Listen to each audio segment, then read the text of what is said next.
இந்தியாவுக்கு எதிரான பயங்கரவாத செயல்களை பாகிஸ்தான் தடுக்காவிட்டால் இரு நாடுகளின் உறவில் முன்னேற்றம் ஏற்படாது என்று சுதந்திர தின உரையில் பிரதமர் மன்மோகன் சிங் எச்சரிக்கை விடுத்துள்ளார். இந்தியாவின் 67வது சுதந்திர தின விழா கொண்டாட்டம் டெல்லி செங்கோட்டையில் நடந்தது. பிரதமர் மன்மோகன் சிங் மூவர்ண கொடியை ஏற்றி வைத்து முப்படையினரின் அணிவகுப்பு மரியாதையை ஏற்றுக்கொண்டார்.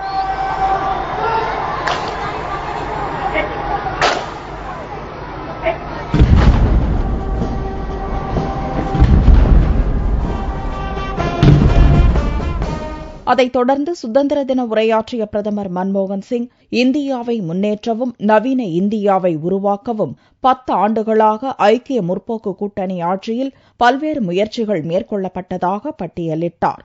நாட்டின் 75% மக்களுக்கு உணவை உறுதி செய்யும் உணவு பாதுகாப்பு மசோதா பார்லிமென்டில் விரைவில் நிறைவேறும் என்றும் பிரதமர் நம்பிக்கை தெரிவித்தார்.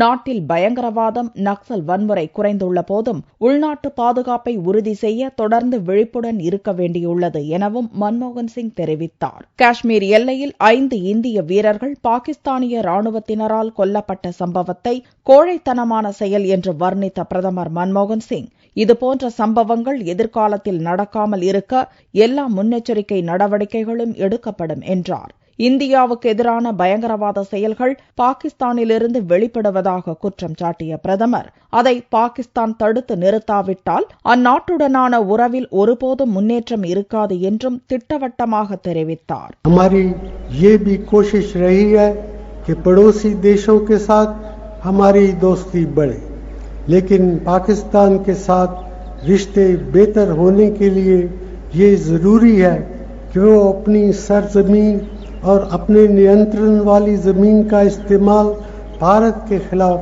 किसी भी कार्रवाई के लिए न होने दे.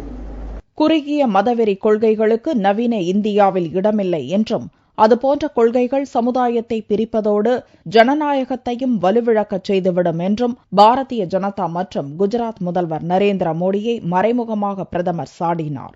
இந்தியாவின் வளர்ச்சி விகிதம் 5% சரிந்ததை சுட்டிக்காட்டிய பிரதமர் மன்மோகன் சிங், பொருளாதார மந்த நிலை நீண்ட நாளைக்கு நீடிக்காது என்றும், நாட்டின் வளர்ச்சி விகிதத்தை உயர்த்துவதற்கான வழிவகைகளை உருவாக்க அரசு கடுமையான முயற்சிகளை மேற்கொண்டு வருவதாகவும் தெரிவித்தார். விழாவில் துணை ஜனாதிபதி ஹமீத் அன்சாரி, ஐக்கிய முற்போக்கு கூட்டணி தலைவர் சோனியா, பிரதமரின் மனைவி, லோக்சபா சபாநாயகர் மீரா குமார், அத்வானி, பார்லிமென்ட் எதிர்க்கட்சித் தலைவர்கள் சுஷ்மா ஸ்வராஜ், அருண் ஜேட்லி, மத்திய அமைச்சர்கள், பல்வேறு கட்சிகளின் தலைவர்கள், முக்கிய பிரமுகர்கள் கலந்து கொண்டனர்.